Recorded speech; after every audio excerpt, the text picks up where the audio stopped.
Marcos capítulo 1, verso 35 a 39, diz a Escritura: tendo-se levantado a alta madrugada, saiu para um lugar deserto e ali orava. Procuravam-no diligentemente Simão e os que com ele estavam. Tendo-o encontrado, lhe disseram: todos te buscam. Jesus, porém, lhes disse: vamos a outros lugares, às povoações vizinhas, a fim de que eu pregue também ali, pois para isso é que eu vim. Então foi por toda a Galiléia, pregando nas sinagogas deles e expelindo os demônios. Vamos orar. Senhor Deus, meu Pai, nosso bendito Criador e Salvador, a Tua palavra é tão doce que só de lê-la rapidamente, simplesmente, já podemos sentir o mel nos nossos lábios. Ah, nosso Deus, mas nós queremos sentir mais. Assim como o profeta e o apóstolo comeram do livro e lhes foi doce, absolutamente doce, como mel à boca deles, mas também amargo aos seus estômagos. Que assim o seja nessa noite.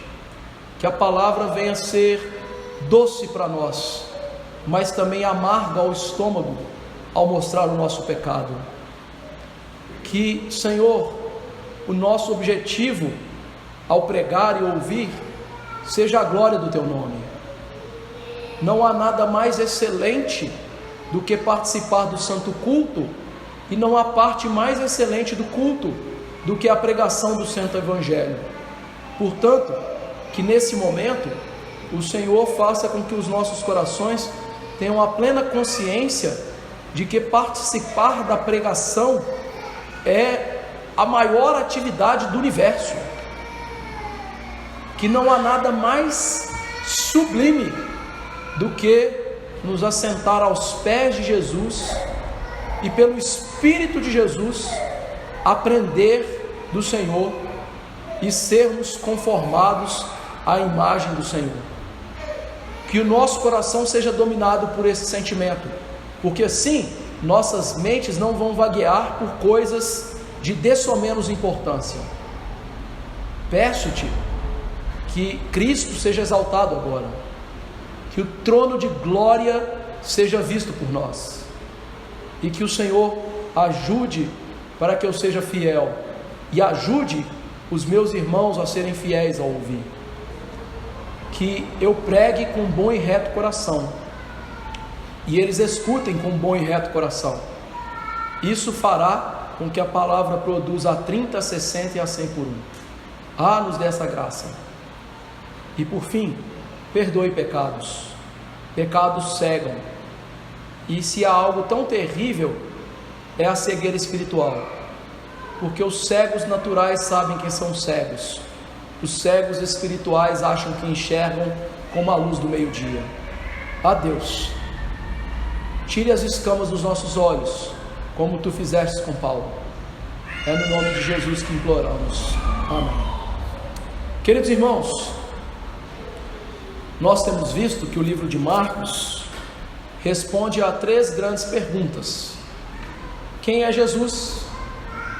O que Ele veio fazer? E como eu posso seguir esse Jesus? Desde lá do começo do livro nós temos visto quem é Jesus, mas a última sessão que nós vimos, Marcos demonstrou quem era Jesus através de atos de Jesus que foram realizados em 24 horas. Marcos nos deu o privilégio de passar 24 horas com Jesus, e naquelas 24 horas nós vimos que a autoridade de Jesus era o tema central. Jesus tinha autoridade para pregar, Jesus tinha autoridade sobre os espíritos imundos, e Jesus então tinha a autoridade para curar. Hoje, Marcos vai nos mostrar a missão de Jesus. E Marcos vai nos mostrar essa missão porque, a partir daquilo que nós estamos vendo do Evangelho, um falso conceito de quem é Jesus pode surgir em nós. E talvez você pense assim: em mim não. Mas o texto de hoje vai mostrar que os apóstolos estavam tendo esse falso conceito de Jesus. Então o que Marcos quer nos mostrar com o verso 35 ao 39 é que Jesus não veio ficar curando pessoas, mas Jesus veio salvar pessoas por meio da pregação da palavra. Antes de nós entrarmos no texto, eu quero que você olhe para a sua Bíblia agora. Não olhe para mim, olhe para a sua Bíblia. Com as páginas abertas, você vai ver aí o grande cenário do que nós estamos lendo, e você vai perceber que do capítulo 1, verso 21, até o capítulo 1, verso 34, Marcos está tratando de autoridade, e ele mostra essa autoridade com muitas curas. Então nós temos aqui autoridade e curas. O nosso texto está no meio de textos que vão falar sobre autoridade e cura. Por quê? O verso 40 ao verso 45, que nós vamos ver na semana que vem, se Deus nos permitir, vai falar de cura. E o capítulo 2, verso 1 ao 12, vai falar de autoridade. Agora olha que coisa interessante. Conseguiu captar o que eu estou falando para você? Então, o nosso texto está no meio de duas seções que são gêmeas. De um lado nós temos autoridade e cura, do outro lado nós temos autoridade e cura. Nós chamamos esse tipo de estrutura sanduíche. E por que eu estou falando isso aqui, dando aula de exegese para vocês entenderem bem o que Marcos está fazendo com a gente. Quando você compra um sanduíche, qual que é a melhor parte? Não é o recheio? Aquele baita daquela carne lá de picanha, com o bacon, com o alface, com o tomate, com a cebola, com aquelas coisas todas ali. Cada um vai gostar de um recheio, mas ninguém compra um hambúrguer por causa do pão. Se você quiser comer pão, você vai na padaria, não é assim? Então você compra um hambúrguer por causa do recheio.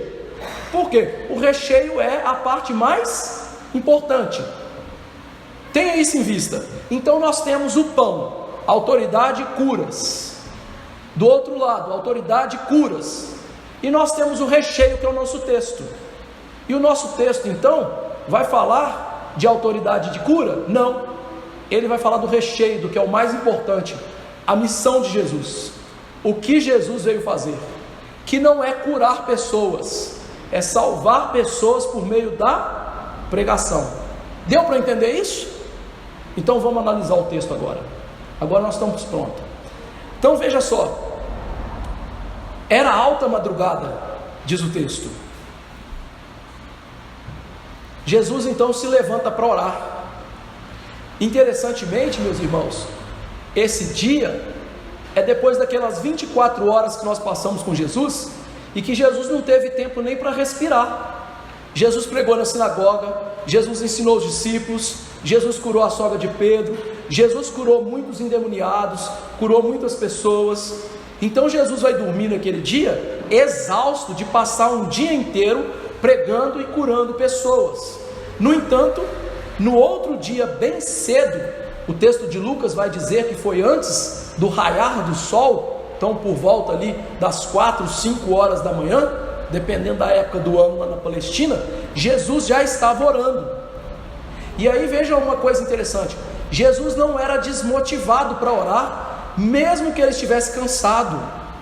Meus irmãos, quantas vezes eu e você, nós deixamos de orar, de ler a Bíblia, porque a gente vem com aquela desculpa: estou cansado. Jesus está extremamente cansado.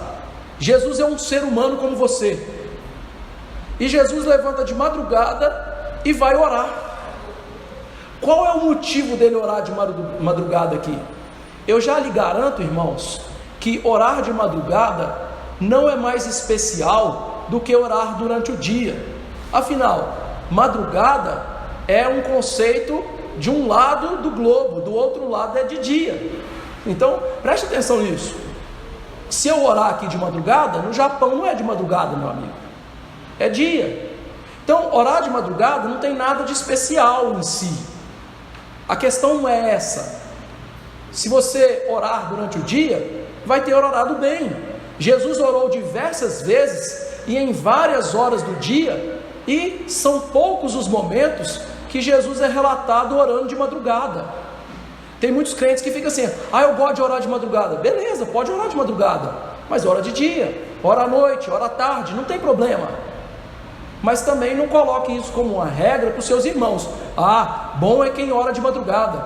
Não seja como aqui o fariseuzinho: eu sou melhor do que os outros. Não.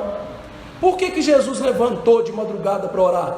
Simples, porque a multidão iria procurar Jesus e os discípulos iriam procurar Jesus.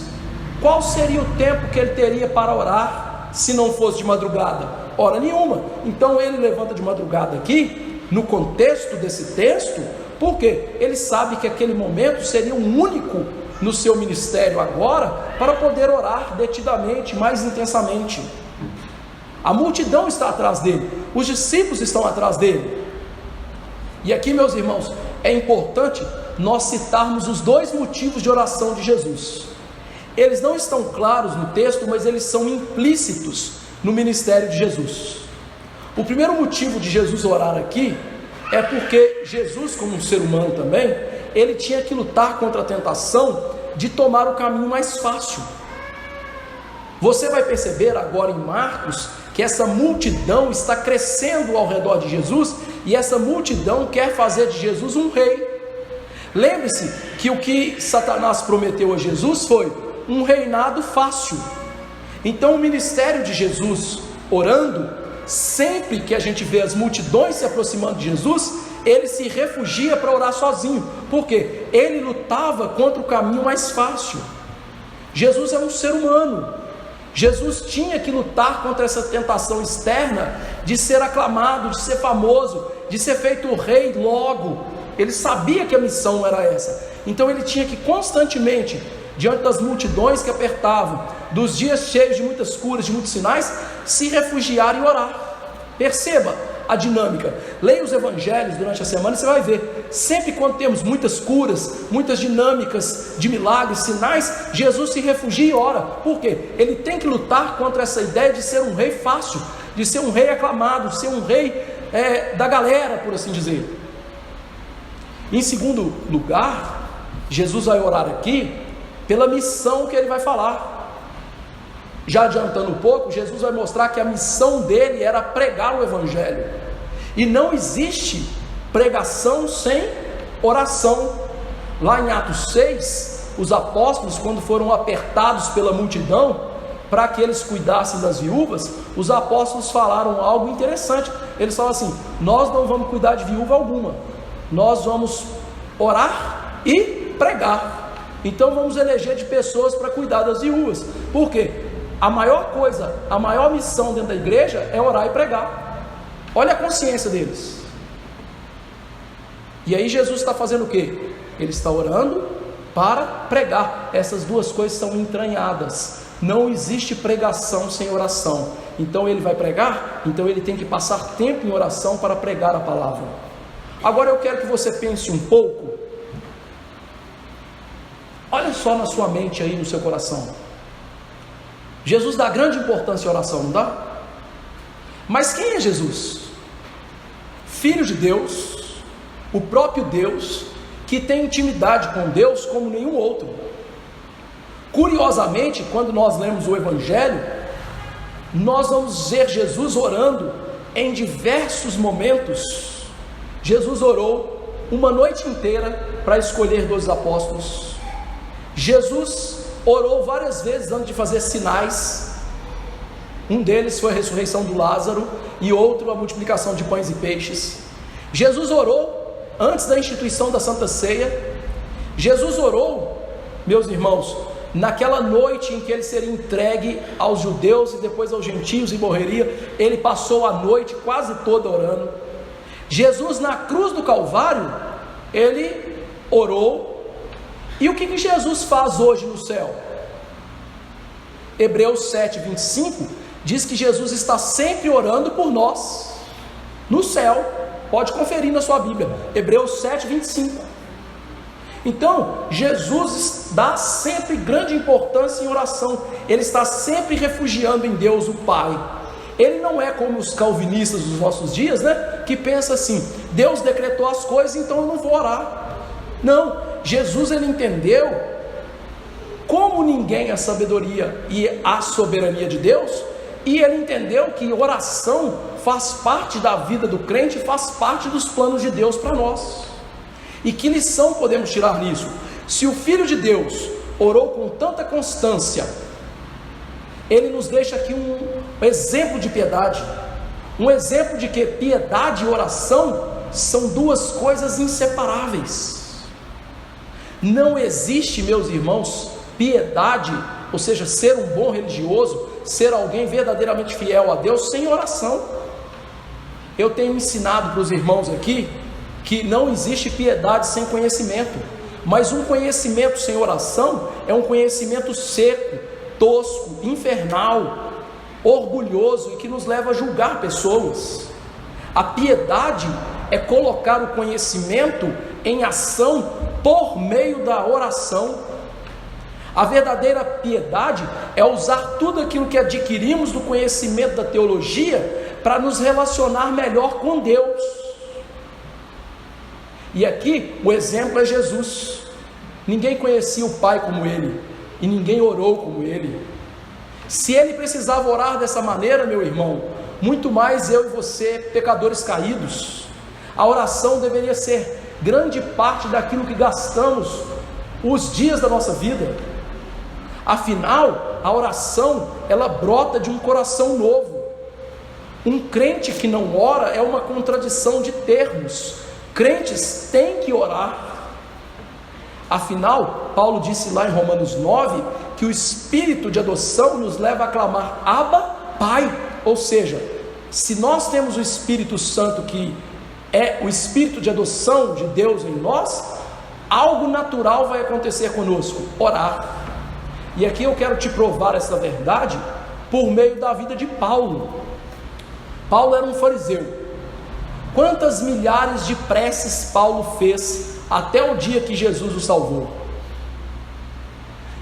Até aquele momento, Paulo nunca tinha orado, apesar de ter rezado ou ter feito muitas preces. E quando então Paulo é salvo por Jesus, Jesus chama Ananias para batizá-lo, e Ananias fala assim: esse homem está matando todo mundo. E aí a resposta de Jesus é contundente. Veja só como é que Jesus provou que Paulo era um homem novo, regenerado e um crente. Atos 9, 10 e 11. Havia em Damasco um discípulo chamado Ananias. Disse-lhe o Senhor numa visão: Ananias. Ao que respondeu: eis-me aqui, Senhor. Então o Senhor ordenou: dispõe-te e vai à rua que se chama Direita, e na casa de Judas procura por Saulo, apelidado de Tarso, pois ele está orando. A prova que Jesus deu que Paulo agora era um homem convertido, um homem novo, é que Paulo estava orando.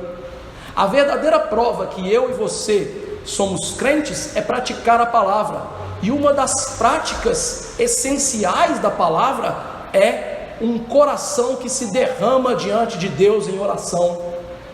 Somente crentes oram de fato. Eles aprenderam com seu mestre que oração é comunhão com Deus. Irmãos, orar é provar o céu, orar é se submeter a Deus, orar é levar a Deus desejos profundos e proclamar a Ele os elogios que lhe são devidos. Aprenda, oração não muda os planos de Deus, mas oração nos muda intensamente.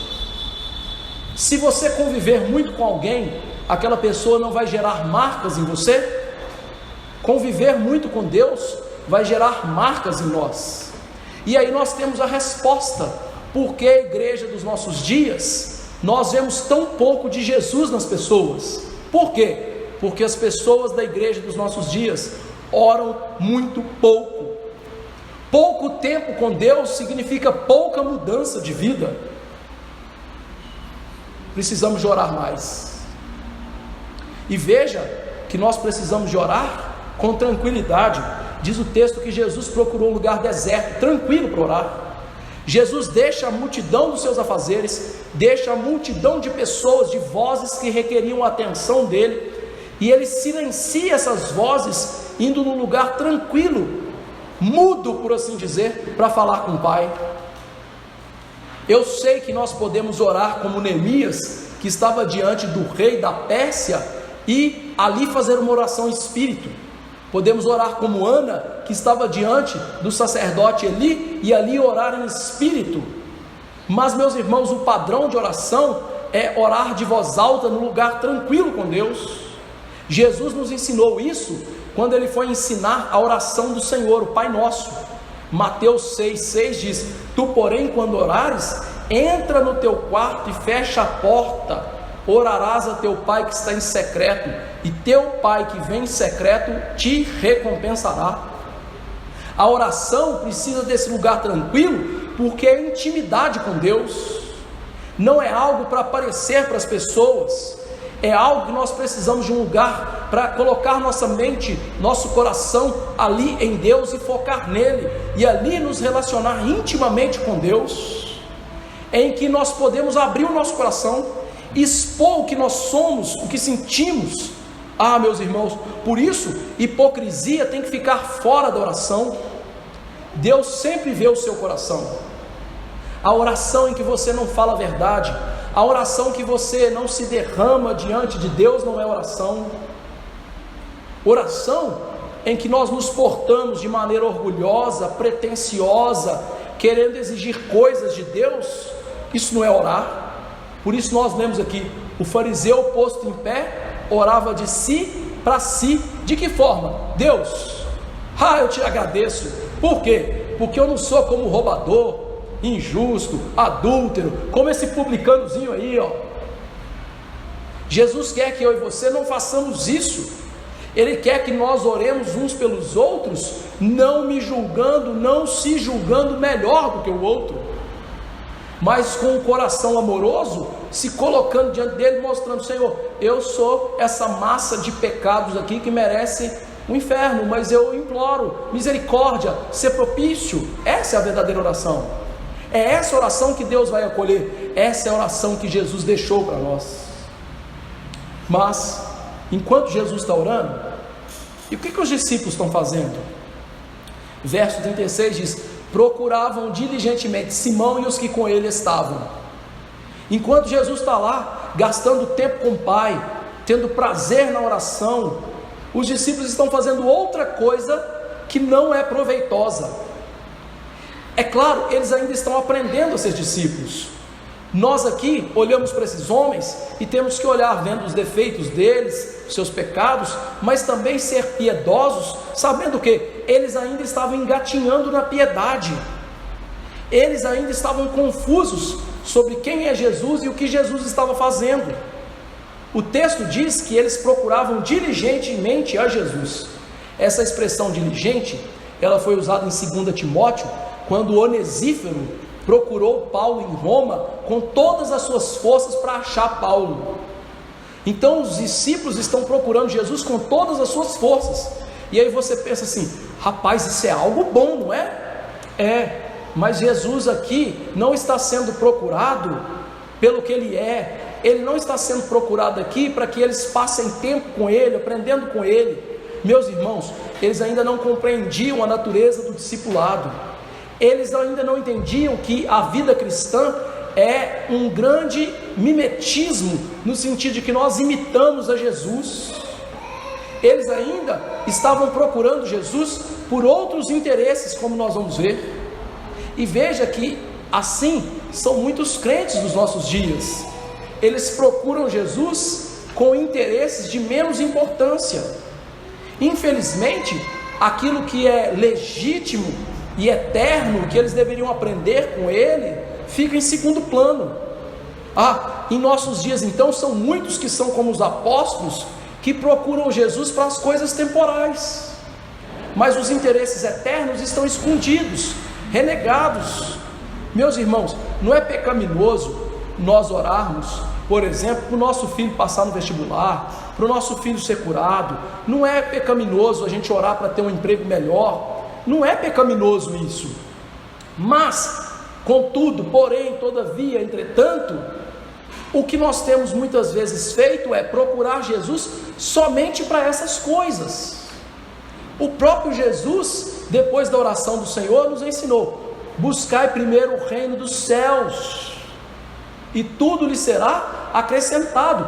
E este era o padrão de oração que Jesus ensinou: Pai nosso que estás nos céus, santificado seja o teu nome, venha o teu reino, faça a tua vontade. Ou seja, as 3 primeiras petições não tinha nada a ver com você, era sempre direcionado para Deus e sua glória e o seu reino.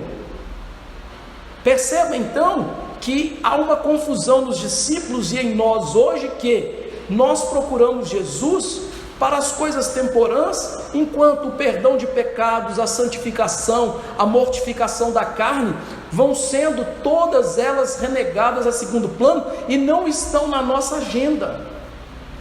Uma ótima maneira de vermos isso é olhar a nossa listinha de ano novo, listinha de ano novo, ir na praia, comprar um carro novo, trocar a árvore de Natal, guarda-roupa, não sei o que. E onde é que está a oração aí? Orar mais, ler mais a Bíblia, conhecer mais Jesus, ter prazer em Deus. Não está na listinha de ano novo. Percebeu? Os discípulos, eles teriam que aprender que é muito mais importante buscar Jesus diligentemente como uma preparação para viver a vida eterna com Jesus. E aprender que essa vida, na verdade, é uma grande oportunidade de buscar Jesus para viver com Ele eternamente. E é somente Jesus, meus irmãos, que pode mudar essa dinâmica no meu e no seu coração, para mudar o nosso foco, a nossa perspectiva do aqui e agora para o eterno. Quem ganhou as eleições? Não importa, que se dane. Agora, como que você orou a Jesus hoje? Como que você leu a Bíblia hoje? Como você amou Jesus hoje? Como você teve tempo de chorar diante de Jesus hoje e de rir diante de Jesus hoje? Percebeu? Percebeu que nós estamos tão focados aqui, tão apegados aqui, que nós esquecemos de Jesus. Jesus para nós é como se fosse um amiguinho que na hora que nós precisamos, a gente liga para ele em oração e fala assim: estou com problema, me socorre, me ajuda aí. Esse é o Jesus dos crentes. Não é o Jesus que a gente adora, tem prazer, se delicia, olha para ele e fala: nossa, uau, que mestre é esse que ora mais do que todos? Que mestre é esse que sai do céu, vem para a terra, nasce no meio das bostas de cavalo, de boi, de touro, de não sei o que, e morre numa cruz para mim? Ora, esse Jesus as pessoas não querem. Esse Jesus aí, da gente olhar para ele e admirar, e parar e falar assim: agora eu vou pensar em Jesus, a gente não faz. Veja então que a gente pode buscar diligentemente Jesus pelo que Ele pode dar e não pelo que Ele é. Jesus para as igrejas hoje virou um gênio da lâmpada. Esfrega Ele coração que Ele te dá três desejos, Ele resolve os seus problemas. Vai lá, Aladim. E aí nós esquecemos que o verdadeiro problema da igreja, do país, do mundo, tem nome, chama pecado. E quem que pode resolver pecado? Jesus. Então você diante de Jesus tinha que chegar diante de Jesus e falar assim: ó, Senhor, agora eu vou falar quem eu sou. Eu gosto de pornografia. Eu gosto de ficar olhando para a mulher dos outros na rua. Eu gosto de mentir na minha empresa. Eu gosto de pagar de gatão porque eu tenho um carro legal. Eu gosto de mostrar para os outros a minha jaquetinha da Lacoste. Eu gosto de tomar coisa chique e postar no Facebook lá que eu estou no Notari. Esse é o Jesus das pessoas de hoje, o Jesus de aparecer. E é muito comum as pessoas lotarem as igrejas hoje para esse Jesus, tristemente cegas. Meus irmãos, como isso é triste, meu coração sangra diante disso, de que as pessoas estão cegas para perceber que não estão buscando Jesus com diligência para o que importa. Ora, o genuíno coração transformado é aquele que diligentemente busca Jesus, porque em Jesus é Deus, o Filho, Salvador, maravilhoso, Rei do céu, da terra, Príncipe da paz, maravilhoso conselheiro. Esse é o Jesus da Bíblia, esse é o Jesus que Marcos colocou esse texto aqui, está estampando, falando assim: gente, não sejam como os apóstolos, olha o erro deles, não sejam assim, busquem Jesus de verdade. E aí veja, para você ter certeza de que eles não estavam buscando Jesus assim de verdade, o verso 37, tendo encontrado Jesus, disseram: todos te buscam. Veja, os apóstolos procuraram, e que eles encontraram Jesus orando, em vez deles falar para Jesus assim: Jesus, ensina a orar, ensina a gente a ser piedoso, por que o Senhor estava orando? Qual é o motivo? O que o Senhor quer da gente? Nós estamos aqui para servir. Eles vêm com aquela palavrinha assim: todos te buscam. É interessante que no grego, esse todos te buscam, eu vou encenar para você, para facilitar para você. No grego é como se você estivesse falando assim: Jesus, o povo está te buscando, e o Senhor está aqui orando. Eles estavam repreendendo Jesus, como se tivesse assim: olha, o que está passando na cabeça do Senhor? Está lá uma multidão procurando o Senhor, querendo fazer do Senhor famoso, o Senhor está aqui perdendo tempo com oração? Essa era a ideia deles. É isso que o grego indica.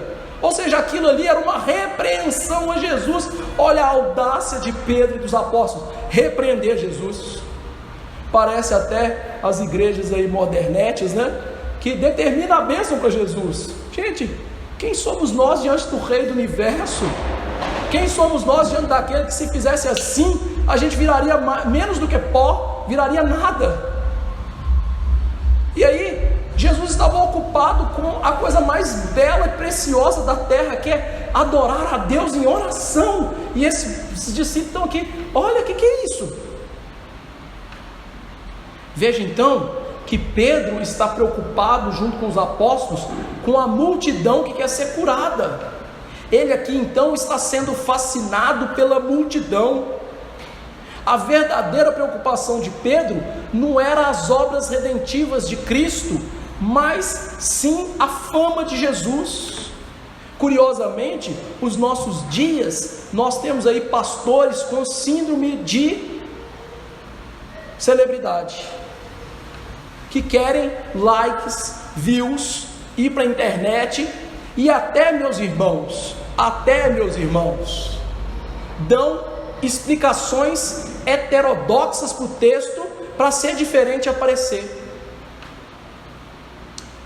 Eu vou dar um exemplo aqui, eu sei que tem crianças, mas eu vi de viva voz um pregador presbiteriano muito famoso, numa conferência com milhares de pessoas, que uma pessoa perguntou para ele assim: fulano, ele estava falando sobre imoralidade sexual, se eu estiver afastado da minha mulher, trabalhando algum tempo, e eu me masturbar pensando na minha mulher, isso é pecado? E ele disse: não.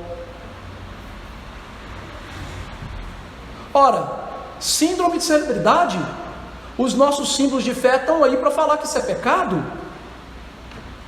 Veja, queridos irmãos, nós estamos vivendo essa época de que os pastores querem ser famosos, ricos, andar de jatinho, ir para Disney, ir para Israel fazer excursão, mas ir ali em Morro da Garça pregar para 2, 3, eles não querem.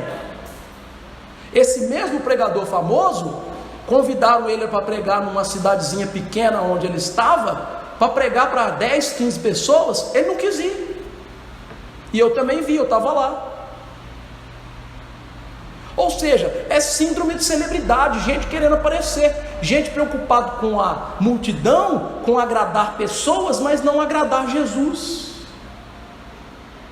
Ou seja, o que estava fascinando Pedro e os discípulos? As pessoas, a multidão, a fama, mas não Jesus. Ah, meus irmãos, O problema é que eles entenderam mal quem é Jesus. A visão dos discípulos é uma visão do aqui e agora, nas coisas materiais. Eles estão vendo Jesus como um milagreiro. Eles não sabem quem é Jesus. Vamos para o capítulo 4, 41. Abra sua Bíblia aí e eu vou ler junto com você, provando que eles não sabem quem é Jesus, que eles não estão nem aí aqui para Jesus. Capítulo 4, verso 41. E eles quem? Os apóstolos, os mesmos que estavam procurando Jesus, estão lá dentro do barquinho com Jesus. Possuídos de grande temor, diziam uns aos outros: quem é este que até o vento e o mar lhe obedecem? Curiosamente foi o demônio quem respondeu: Jesus é o Filho de Deus. Eles, mesmo depois de muito tempo depois, porque essa cena se passa muito tempo depois, eles estavam perguntando lá: quem que é Jesus? Quem que é esse aí que para o mar, que para o vento? Eu vou dar um exemplo para você. Imagine, né, que nossa igreja seja bem farofeira e a gente monta aqui uma excursão e vai para a praia. E aí o seu pastor, né, muito brincalhão, muito zoador, ele fala assim: eu vou entrar no mar. Aí todo mundo olha e fala assim: pastor, as ondas vão te engolir, pastor. Você fala: tranquilo. E aí as ondas vêm e começam lá a quebrar, e eu: para, o que vai acontecer comigo? Eu vou tomar um baita de um caldo, meu amor. O ser humano não pode parar o mar e o vento. Quem pode fazer isso é Deus. Eles viram Jesus parando o mar e o vento e eles estão aqui: quem que é esse? Agora imagina, muito tempo antes que essa cena passa aqui, estão procurando Jesus porque eles sabem quem Ele é? Não, porque eles estão fascinados com aquela fama de Jesus. Eles estão ali pensando: Jesus é o nosso milagreiro, Jesus é legal demais, Ele cura muitas pessoas. A ideia deles era: nós queremos Jesus para a cura dos males, para os problemas da era que nós estamos vivendo. Os discípulos estão focados não na glória, na missão redentiva de Cristo. A visão deles era a visão popular de que o Messias é alguém inferior a Davi e que está ali para satisfazer as necessidades deles, as curas e tudo mais. Pedro e os amigos apóstolos ainda não entenderam que Jesus não estava ali para agradar multidões. Como muitos evangélicos dos nossos dias, eles tinham um grande problema teológico. O problema teológico deles é que eles acreditavam que aqueles sinais de Jesus era para fazer Jesus famoso e agradar o povo. Não, os sinais apontavam para quem era Jesus? Deus. Então os apóstolos estão errando porque eles estão ali começando o ministério deles, entendendo um Jesus que está ali para ser famoso, para arrastar multidões. Ora, veja se as igrejas que estão aí pregando curas e sinais não estão arrastando multidões, mas vê se lá o Cristo redivivo é pregado, o Cristo que morreu e ressuscitou, se o Cristo que manda a gente deixar pecados é pregado nesses lugares. Não é. Esses homens aqui estão como os pastores dos nossos dias, que pregam a palavra sem falar de pecados, sem apontar para a hipocrisia do povo. Tem aquela pregaçãozinha, sabe? Mais água com açúcar possível. Por quê? Porque se eu pregar, meu amigo, do jeito que a Bíblia fala, esse povo vai sumir da igreja. Esses homens precisavam de uma visão acurada de quem é Jesus. E por isso Marcos coloca essa história aqui. Ele está querendo que nós aprendamos com o erro dos apóstolos. Ele quer que nós não sejamos como essa multidão que foi lá enviando os apóstolos. É interessante, né? Os apóstolos tinham que ser enviados de Jesus, mas os apóstolos agora se tornaram enviados da multidão. Ou seja, eles estão servindo o povo e não a Jesus. E meu amigo, quem serve o povo e não a Jesus, se lasca. A gente viu aqui hoje de manhã, Saul, né, foi servir o povo. O que aconteceu com ele? Perdeu o reino. Percebe? Eles tinham que aprender a servir Jesus. E somente Jesus, irmãos, pode fazer com que nós aprendamos a servir a Jesus e não os interesses temporais do povo. Jesus é a resposta que nós precisamos para transformar a vida e fazer-nos focar na glória dele, em quem ele é. no que ele veio fazer. Mas, pastor, você falou muitas vezes sobre o que ele veio fazer, mas o que é isso? Verso 38.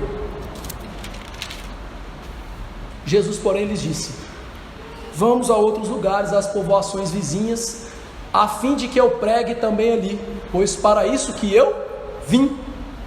Jesus agora, meus irmãos, chocou os apóstolos. Ele deu uma resposta para eles aqui, curta e grossa, no meio deles. Sabe aquela expressão do futebol? Fulano deu no meio do outro, ou seja, ele entrou de sola na canela. Jesus entrou de sola na canela dos apóstolos aqui. Por quê? Eles estavam olhando para aquela multidão e tiveram o quê? Olha, nós temos uma oportunidade de crescer, de ser famosos. E aí Jesus vai lutar aqui com eles contra toda a concepção de ministério que eles tinham, que focavam nas coisas temporais. Jesus está mostrando para eles que ele não era um Deus encarnado para ser o mecânico resolvedor de problema daquelas multidões. Jesus era diferente. A resposta de Jesus, veja que é interessante, ela não começa pela pregação, ela começa com vamos para outros lugares. E isso está aqui de propósito. Por quê? Que lugar que eles estão que essa cena se passa? Cafarnaum. Pedro, João, Tiago e André estão morando aonde? Cafarnaum, à beira do mar da Galileia. Ou seja, o que eles queriam é que Jesus fosse exclusivo daquela localidade, pregando ali para eles, ficando ali para eles, realizando o ministério dele naquela regiãozinha pequena, resolvendo os problemas locais. Meus irmãos, nós devemos lembrar que, como bons judeus, os discípulos eram exclusivistas. Você deve se lembrar, pela leitura da Bíblia, que os judeus, por exemplo, não queriam que os gentios fossem salvos. E você deve se lembrar que depois que os judeus foram salvos, os gentios começaram a ser salvos, eles queriam que os gentios se tornassem judeus. Por quê? Porque eles são exclusivistas. Mesmo sendo crentes, isso foi difícil para ser tirado do coração deles. O que eles estão querendo aqui é: Jesus, está muito bom o senhor ficar aqui. E veja que mais adiante nós vamos ver Pedro falando essa mesma asneira, não é? Quando Jesus está lá no alto do monte, sendo glorificado na frente dele e de João e Tiago, ele diz assim: vamos armar 3 tendas e vamos ficar aqui, Jesus? Exclusivismo. Ou seja, eu quero esse Jesus só para mim. Eu quero esse Jesus aqui, ó, fazendo tudo para mim. O outro lá, que se lasque, deixa o outro para lá. Ele que se exploda para lá. Eu quero esse Jesus para mim. Olha, isso não é um verdadeiro coração discipulado, um coração que ama Jesus, um coração que entende quem Jesus é.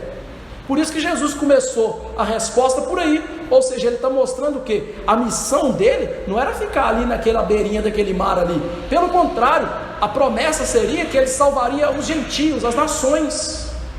Lembra lá da promessa de Deus a Abraão? Que em Abraão, ou do descendente de Abraão, as famílias, as nações da terra seriam abençoadas? Eles queriam a bênção para eles. Ou seja, muito orgulho, pretensão, muito egoísmo, coração humano pecador, egoísta, orgulhoso. E Jesus aqui vai corrigi-los: não mesmo, vamos a outros lugares. E veja que depois Jesus fala: eu vou para outros lugares pregar. Ele está corrigindo a visão deles do ministério. Eles estavam focando em curas, sinais, mas Jesus está mostrando que o centro do ministério dele é pregação. O que ele está dizendo é: eu não vim aqui, Pedro, para ficar curando pessoas. Eu sou um pregador da palavra. O ministério de Jesus, meus irmãos, é o grande cumprimento do ministério profético das Sagradas Escrituras lá no Antigo Testamento. A promessa é que o Messias seria um pregador. Deuteronômio 18:15, preste atenção: o Senhor teu Deus te suscitará um profeta no meio de ti e dos teus irmãos, semelhante a mim, a ele ouvirás. A promessa é que o Messias seria um pregador. O Salmo 73 diz que ele abriria a boca em parábolas. Ou seja, Jesus era anunciado como um pregador, e agora os apóstolos estão querendo um Jesus curandeiro. E aí ele diz: não, eu vim para pregar. E é interessante, o termo pregação que Marcos usa aponta para a autoridade do pregador. Ou seja, Jesus não é um pregador qualquer, Jesus é um pregador que foi ungido por Deus para pregar. Marcos então está nos remetendo aqui ao capítulo 1, verso 21 em diante, que Jesus tinha autoridade para pregar. Ele está falando aqui da pregação oficial, daquela que acontece por meio de um ministro da palavra. O termo pregação aqui aponta para isso, alguém que é disposto por Deus para pregar. E aí ele diz, então eu vim pregar. Jesus entendeu sua missão. É interessante que se você perguntar para os crentes, o que Jesus veio fazer? E aí eles vão dizer assim, Jesus veio morrer por mim. É verdade? É verdade, mas não é toda a verdade. Jesus veio sim dar resgate por nós, a sua vida em resgate por nós. Jesus sim tinha que morrer para levar sobre ele os nossos pecados, o inferno. Sim, isso é verdade, mas Jesus tinha que ser um pregador, ele veio também pregar. Por quê? A grande questão é por quê? Porque Jesus entendia bem quem nós somos. Quem eu e você éramos antes de Jesus. Todo ser humano nasce morto em delitos e pecados. Paulo disse isso lá em Efésios 2, 1 a 3. Todo ser humano não tem condição de sair do estado de morte. Para isso acontecer, Deus tem que dar a eles uma nova natureza. A pergunta é, como que Deus faz isso? A nova natureza na Bíblia, ela é dada por meio da pregação da palavra. Pedro disse lá em Pedro 1, 23, fostes regenerados não de semente corruptível, mas de incorruptível, mediante a palavra de Deus, a qual vive e é permanente. Ou seja, novo nascimento acontece por meio da pregação da palavra. Pedro entendeu agora, não é? Jesus veio pregar por quê? É a pregação que salva pessoas, é a pregação que dá nova vida às pessoas, é a palavra de Deus que traz consigo o poder regenerador de dar um novo coração às pessoas. A pessoa então só vai receber uma nova natureza se ele ouvir a pregação. Por isso Paulo disse, a pregação de Jesus não era arrepender e crer. E aí Paulo nos ensina, a fé vem pela pregação, e a pregação pela palavra de Cristo, Romanos 10, 17. Ou seja, Jesus era um pregador porque a pregação salvaria pessoas, a pregação anunciaria que nós somos mortos e que é necessário ganharmos uma nova vida que vem de Deus, e então arrepender e crer em Jesus, no Jesus da pregação. A pregação faz com que entendamos que o pecado é rebelião, que o pecado é ódio, que o pecado é detestar a Deus, e que a única chance deste ódio ser quebrado é a morte substitutiva de Jesus. Então o ministério público de Jesus de pregação anunciava estas coisas. Jesus mostrava aos homens, vocês são pecadores. Por isso que diante daquele jovem rico, ele diz assim, o que eu posso fazer para ganhar a salvação? E ele falou assim, você conhece os mandamentos? Então faz, você tem que fazer isso, isso e isso. Ele fala assim, eu cumpro. E aí Jesus fala assim, vende tudo que tem, dá aos pobres e me segue. Mostrando que ele descumpriu os mandamentos, não era verdade. E aí Jesus disse o seguinte, olha o ministério de pregação, olha o confronto do pecado. Dificilmente um rico vai entrar no céu. Aí os apóstolos olharam e falaram assim, mas peraí, se rico é abençoado e rico não vai entrar no céu, quem que vai entrar? E aí Jesus complementa a pregação, é impossível para os homens. Só que termina aí? Não, o impossível dos homens é possível para Deus. Ou seja, ao homem é impossível se salvar, mas eu estou aqui e eu salvo vocês. A pregação de Jesus, gente, o ministério de Jesus anunciava isso. O impossível dos homens é possível para ele, Deus. E que Deus salva pessoas pecadoras, miseráveis, mortas em delitos e pecados por meio dele, Jesus, se houver fé e arrependimento. O nosso Senhor queria que os apóstolos entendessem isso, que os apóstolos entendessem que muitas daquelas pessoas que eram curadas que viam sinais não iam para o céu. Semana que vem, vocês vão ver um exemplo disso. Um leproso curado e que não foi para o céu. O que adianta? Nada.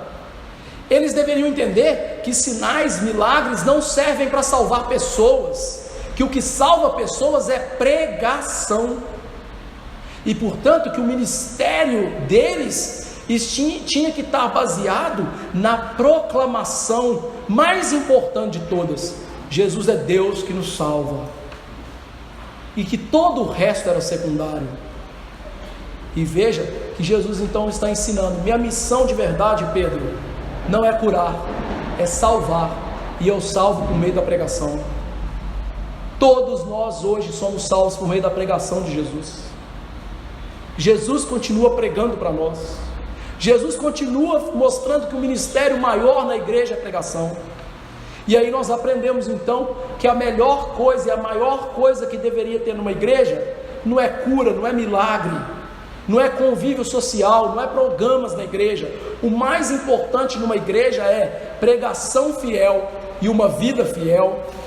O mais importante na igreja então é que o evangelho, esse evangelho seja anunciado verdadeiramente, cabalmente, de ponta a ponta.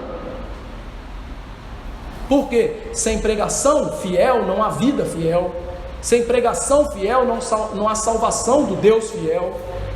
Por isso, meus irmãos, aqui que a gente tem que dar mais importância na vida e na igreja é pregação. Quantas igrejas estão perdendo tempo cantando, e o pregador sobe e fala meia dúzia de 3 ou 4 asneiras que você não tira nada dali. Pregação sem poder, pregação sem conteúdo, pregação sem exegese, pregação sem aplicação, pregação sem contexto, pregação nenhuma. Pregações limpas para atrair pessoas para serem enganadas. Meus irmãos, vou dar uma real para vocês. Se você chegar numa igreja e o pastor não for um grande pregador, sai dali, some dali. Se ele não for um profundo pregador exegético da palavra de Deus, como a gente tem visto, some daquele lugar. É muito comum as pessoas falarem assim: ele não consegue pregar, mas ele consegue visitar, então não pode ser pastor, porque pastor é pregador. As pessoas hoje estão tão loucas que não percebem essas coisas. O que elas procuram na igreja? No bendito dia que fomos receber essa congregação, um irmão falou aqui: eu fiquei na igreja porque alguém me deu um abraço pela madrugada. Ué, então isso quer dizer que se alguém no centro espírita te deu um abraço, você vai ficar lá? Pregação é o mais importante. Pregação com aplicação discriminatória. Semana passada, eu mostrei que Jesus seria expulso das nossas igrejas hoje. Por quê? Porque Jesus apontava o dedo e falava assim: você é hipócrita, você é uma cobra, você é filho do diabo, você é isso, você aí, Pedro, cogita das coisas do capeta. Ou seja, o que Jesus pregou foi uma pregação que nós chamamos de discriminatória. Ele queria mostrar para os seus ouvintes: quem são vocês? Para onde vocês estão indo? Isso é a verdadeira pregação. Pregação que nos faz ruborizar, pregação que nos faz sentir mal nos bancos. Quantas pessoas estão fugindo da pregação, falando assim: eu vou ali, eu sinto mal. Parabéns, é isso que você tem que sentir mesmo. E se a gente não ouve isso no púlpito, aonde que a gente vai ouvir? Que maravilhosa pregação então, não é? Jesus disse: eu vim pregar. Jesus está mostrando que pregação da palavra anda junto com salvação. Que lindo ministério é esse, de ser salvo pelo poder de Deus, pela pregação. Simples homens pecadores falando da profundidade, da riqueza, da glória de Deus, e que ali tem um poder enorme da salvação. Paulo disse: loucura da pregação. Jesus queria que os apóstolos entendessem isso. Por isso ele disse: vamos, ou seja, vem ser meu discípulo e aprender. Vocês são pregadores. Interessantemente, Jesus tinha lidado com eles e chamado eles para ser pescadores de homens. E agora eles estão querendo fazer o quê? ser curador de homens, não, é pescador de homens, é pregação. E aí veja, o que Jesus fez? O que ele falou, verso 39, então foi por toda a Galiléia, pregando nas sinagogas deles e expelindo demônios. Veja que esse versículo é um espelho do verso 38, Jesus disse, vamos a outros lugares. O verso 38 de 39 diz, Jesus foi por toda Galiléia pregando a palavra. Então veja que aqui Jesus vai pregando a palavra por toda Galiléia. E é interessante notar uma coisa, irmãos. O que é a Galiléia? Galiléia é uma região que os judeus se misturaram com os gentios. E aí diz o texto que ele foi pregando por toda a Galiléia. A ideia é que ele foi pregando de cidade em cidade, de aldeia em aldeia, sistematicamente pregando a palavra em todos os lugares da Galiléia, pregando para os gentios e pregando para os judeus. Veja que o ministério de Jesus, em primeiro lugar, era para os judeus, primeiro para o judeu, depois para o grego. Tanto que ele fala isso com a mulher Ciro Felícia, né? Não é lícito tirar dos filhinhos e dar para os cachorrinhos. Mas ele também salvou gentios. Ele pregou para gentios. Esta mulher que eu acabei de citar é uma gentia. Aquele construtor da sinagoga em Romano, que tinha autoridade e mandou os seus servos procurar Jesus, precisa de vir não, Jesus, o senhor tem autoridade, manda daí. Ele era um gentio. E outros gentios ouviram a palavra de Deus. Olhos exclusivos dos apóstolos, o que levaria a uma salvação circunscrita. E aí não, o texto diz, ele foi por toda a Galiléia pregando a palavra. E aí veja, Jesus disse, eu vim pregar, e diz aí o texto que ele foi pregando, anunciando a salvação por toda a Galiléia. É isso que ele veio fazer. E aí, coisa interessante, os apóstolos não determinaram a agenda de Jesus. Meus irmãos, que orgulho nós temos muitas vezes de querer determinar a agenda de Deus. Deus, eu quero isso agora. Ora, e se Deus não quiser te dar isso agora? Quem é você para mudar os planos de Deus? A gente não tem poder para determinar a agenda de Deus, não, irmãos. Os apóstolos tiveram que aprender isso. Maria teve que aprender isso. Lembra quando Jesus foi lá nas bodas de Caná? E Jesus falou, Maria, não, mãe, não, é a minha hora, eu sei o que eu faço. A gente tem que aprender isso, se submeter à vontade de Jesus, entender, ele sabe o que é melhor. Aquele que é infinitamente sábio, sabe o que é melhor. E confiar nisso. Jesus foi pregando, e aí, olha a mão oculta de Deus.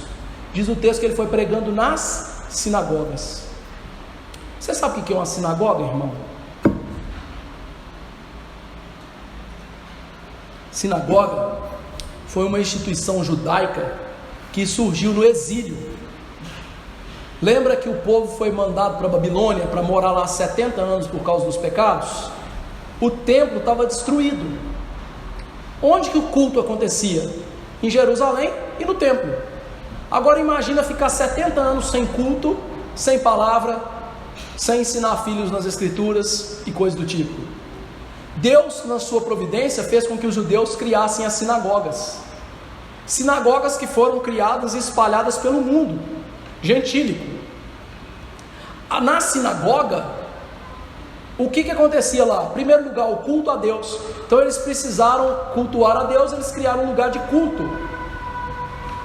Segundo lugar, era um lugar em que a Bíblia do Antigo Testamento era preservada e copiada. Em terceiro lugar, era um lugar onde os judeus ensinavam seus filhos a seguir a palavra. E em quarto lugar, eles ensinavam muitos a ler e escrever para poder ensinar a palavra e ensinar seus filhos a palavra de Deus. Então as sinagogas que Jesus foi lá pregar, foi uma providência de Deus em que em cada lugar que ele chegava, lá tinha um lugar de pregação e de culto que ele podia chegar e colocar a pregação no centro do culto, no centro do plano missionário de Deus. E não só isso, não foi só Jesus que usou-se disso. Paulo e os apóstolos, em primeiro lugar, onde eles chegavam, eles iam na sinagoga pregar a palavra. Por quê? Lá havia pessoas que já tinham conhecimento bíblico e já tinha a Bíblia para eles pregarem. Então, a mão providente de Deus preparou o caminho para a pregação de Jesus, dos apóstolos, e a pregação que invadiria o mundo com a salvação.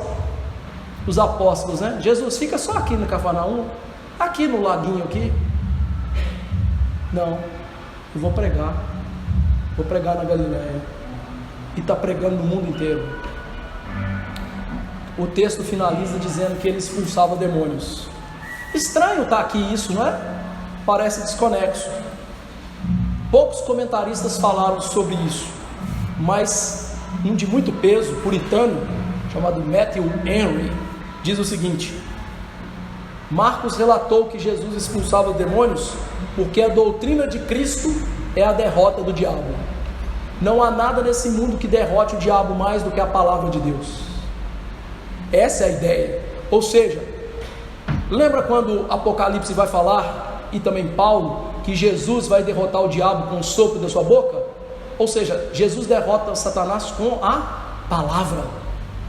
Jesus sair pregando o diabo sendo expulso, ou seja, ele estava mostrando que a palavra dele é vencedora e está saindo e derrotando o diabo. Por isso, o que a igreja tem que focar hoje? Naquilo que derrota o diabo, a pregação da palavra.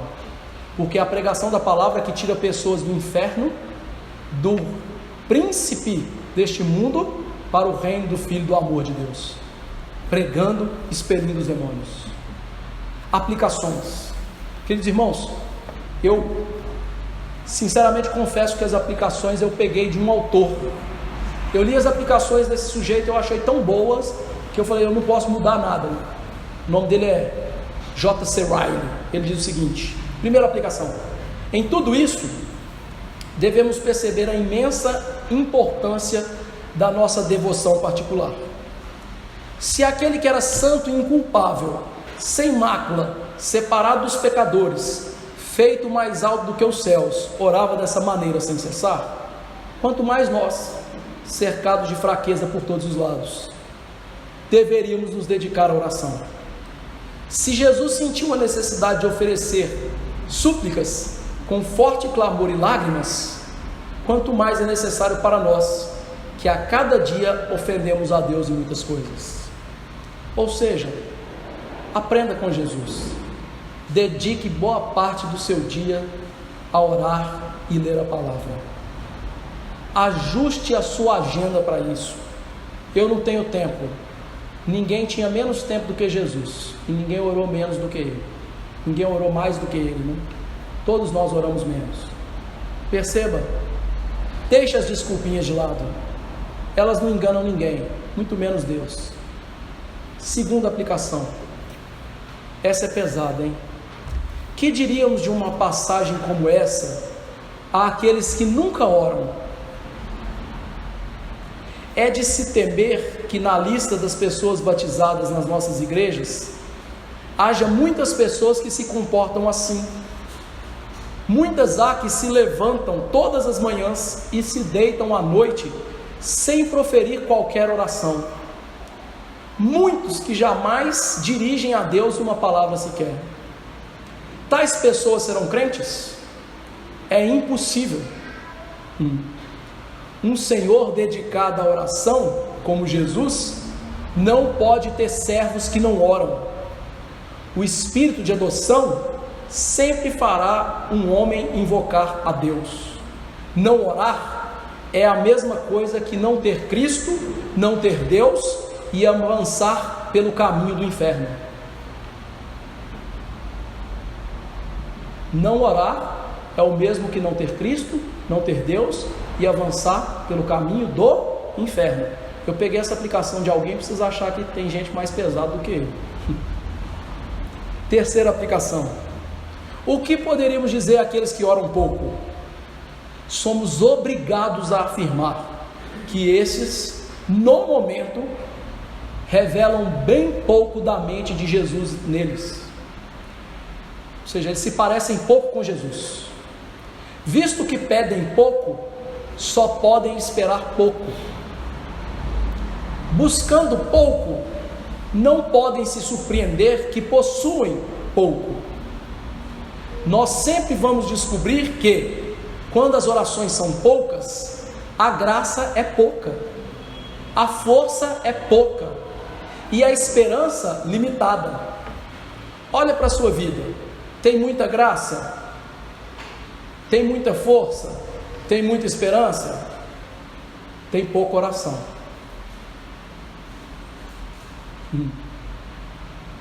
Quarta aplicação: faremos muito bem em manter sob uma santa vigilância os nossos hábitos de oração. É dessa maneira que a gente pode sentir o pulso do cristianismo em nós. Esse é um autêntico teste do nosso estado perante Deus. A verdadeira religião na alma de um homem começa com oração.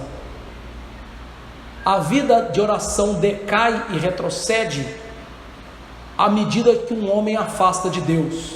E quanto ele mais se afasta de Deus, menos ele ora. É um ciclo vicioso. Você se afasta de Deus, não ora. Você não ora, você se afasta de Deus.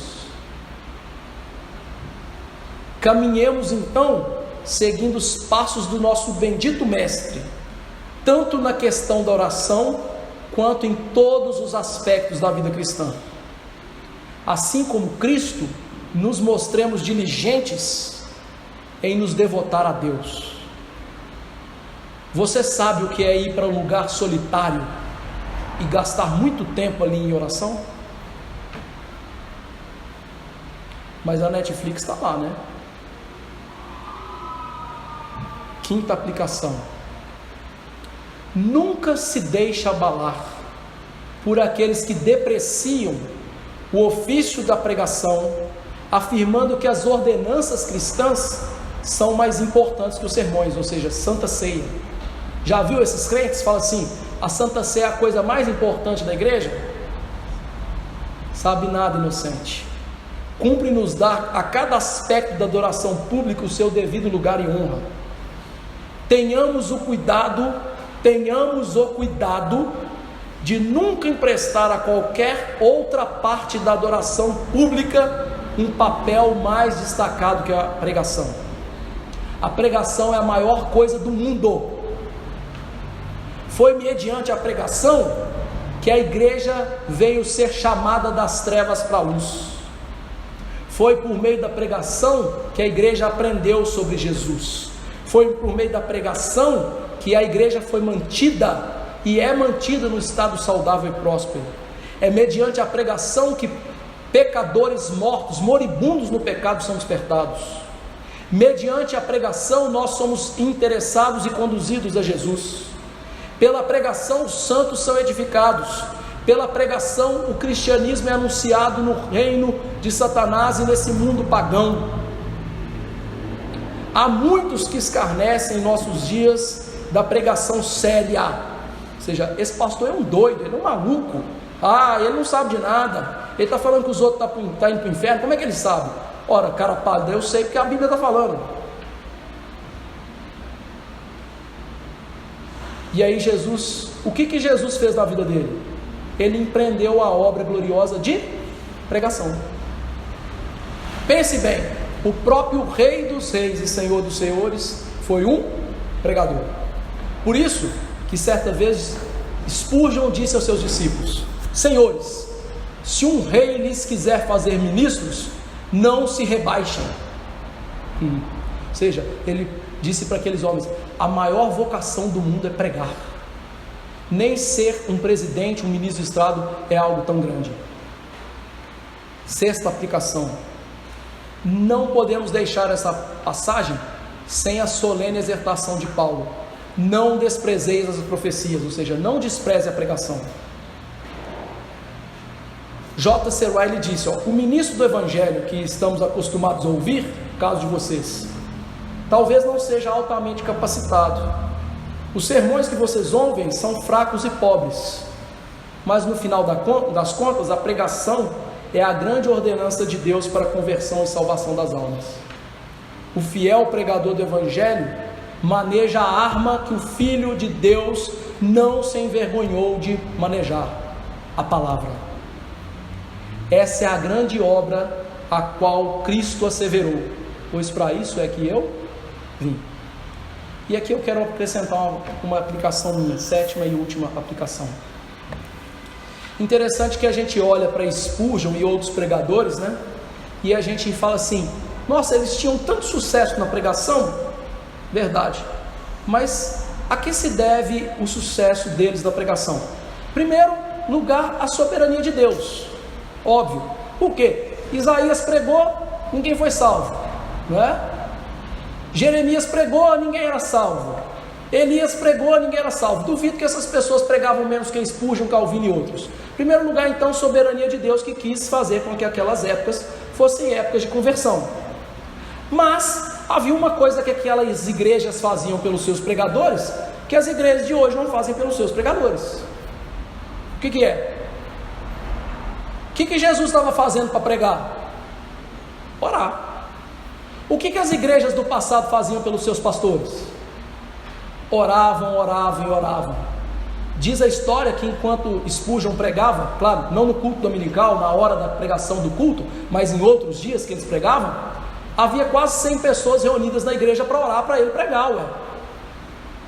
Aí o pregador brasileiro hoje vai subir no púlpito, ninguém orou durante a semana para ele pregar, ué. Vai ter poder quando?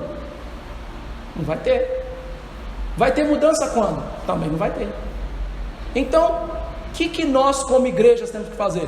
Primeiro, eu, cada vez mais, investir na oração. Graças a Deus eu tenho tido essa bênção de poder investir nela. Mas, todos vocês têm que fazer isso. Senão nós nunca vamos ter uma igreja poderosa na pregação da palavra. Eu posso fazer a melhor exegese, consultar os melhores autores, pegar as melhores aplicações, nunca vai sair disso. Você quer ver poder na pregação? Passa a orar. Não quer? Continue como está. Mas também não vai ver mudança. Que Deus nos dê graça. Vamos nos colocar de pé e orar.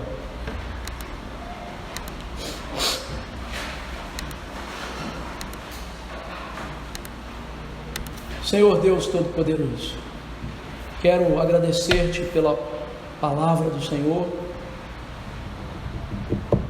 que nos mostrou acerca do que é essencial.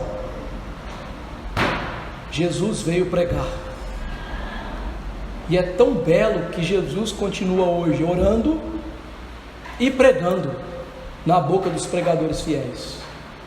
Por isso eu quero te implorar, que o meu coração seja mudado e o coração dos meus irmãos também seja mudado, para que, Senhor, nós amemos a pregação, almejemos a pregação, que ao sair pelas portas ali, nós já estejamos pensando no domingo seguinte, que vamos ouvir a pregação da palavra.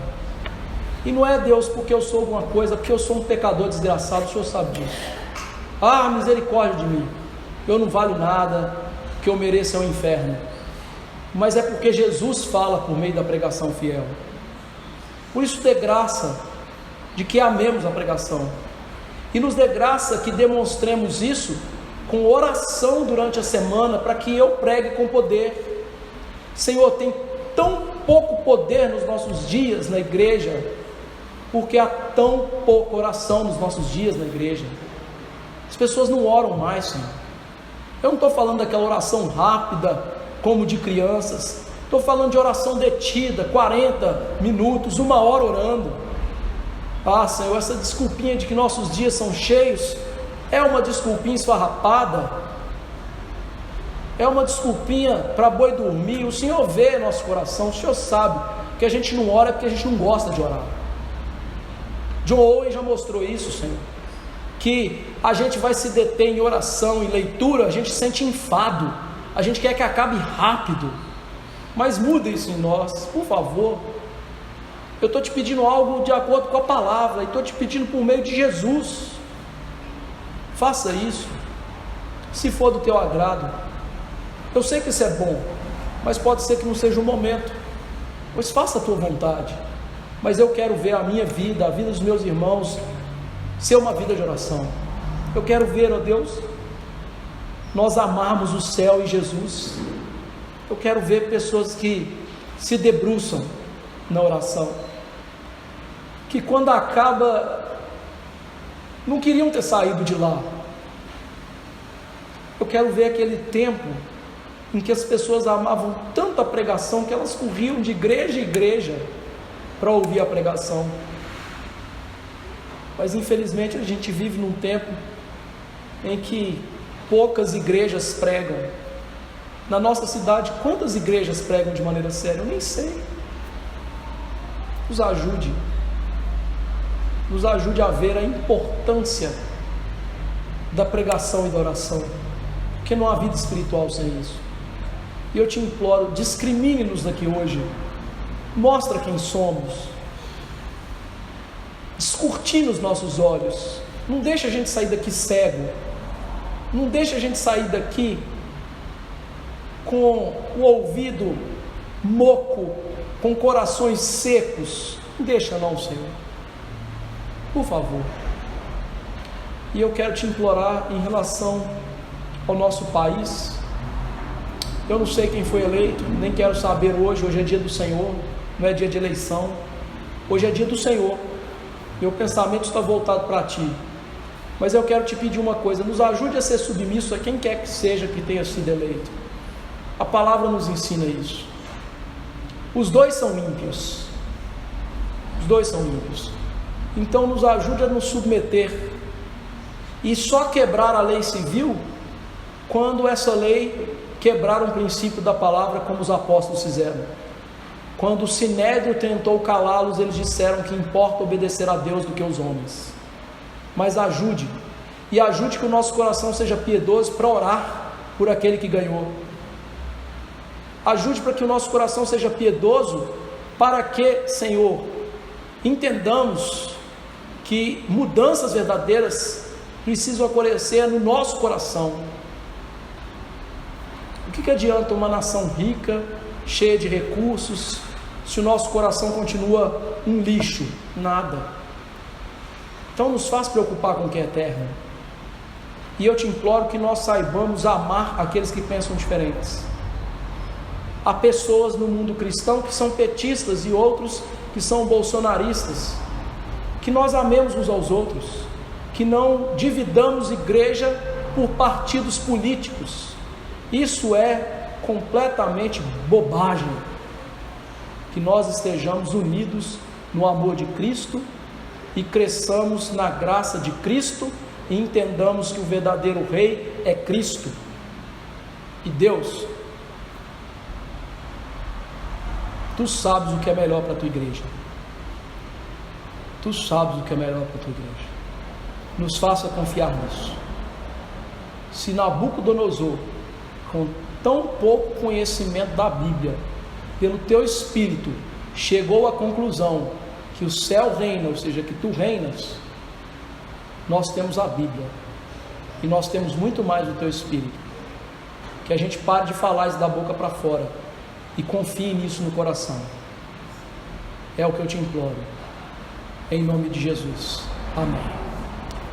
Que a graça do Senhor Jesus Cristo, o amor de Deus, o bendito Pai, e a consolação do Espírito estejam com todos nós hoje e para sempre. Amém.